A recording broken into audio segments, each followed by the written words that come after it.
মাঝরাতে ভয়ঙ্কর ভূমিকম্প আফগানিস্তানে, কমপক্ষে 250 জনের মৃত্যুর সংখ্যা।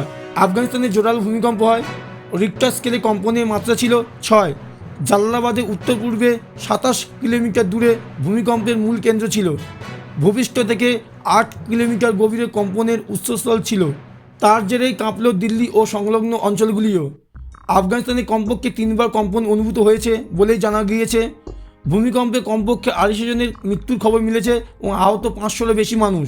আমেরিকার জিওলজিক্যাল সার্ভের রিপোর্ট অনুযায়ী সোমবার 1 সেপ্টেম্বর আফগানিস্তানে জোরালো ভূমিকম্প হয়। রিক্টার স্কেলে কম্পনের মাত্রা ছিল 6। জালালাবাদের উত্তর পূর্বে 27 কিলোমিটার দূরে ভূমিকম্পের মূল কেন্দ্র ছিল।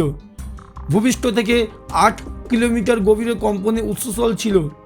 রাত 12:47 নাগাদ কম্পন অনুভূত হয়। 20 মিনিট পরই ফের একটি জোরালো কম্পন অনুভূত হয়। এই কম্পনের মাত্রা ছিল 4.5।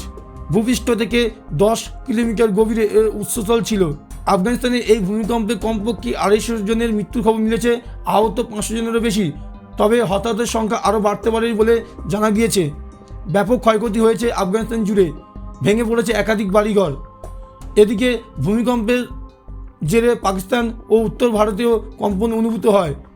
দিল্লি ও সংলগ্ন এলাকাগুলিতে বেশ জোরালো কম্পন অনুভূত হয়েছে বলে জানা গিয়েছে। বাড়িগুলি থরথর করে কাঁপতে শুরু করে। বাসিন্দারা আতঙ্কে মধ্যরাতে রাস্তায় বেরিয়ে আসেন। প্রসঙ্গত, বিগত কয়েক বছর ধরেই আফগানিস্তান ও সংলগ্ন হিমালয় অঞ্চলে ঘন ঘন ভূমিকম্প হচ্ছে, যা ভূবিজ্ঞানীদের যথেষ্ট উদ্বেগ বাড়িয়েছে। বিজ্ঞানীদের মতে, ভারতীয় ও ইউরেশিয়ান প্লেটের মধ্যে ক্রমাগত ঘর্ষণের কারণে ঘন ঘন ভূমিকম্প হচ্ছে। ফল্ট লাইন থাকা এখানে ক্ষয়ক্ষতির আশঙ্কা আরও বেশি।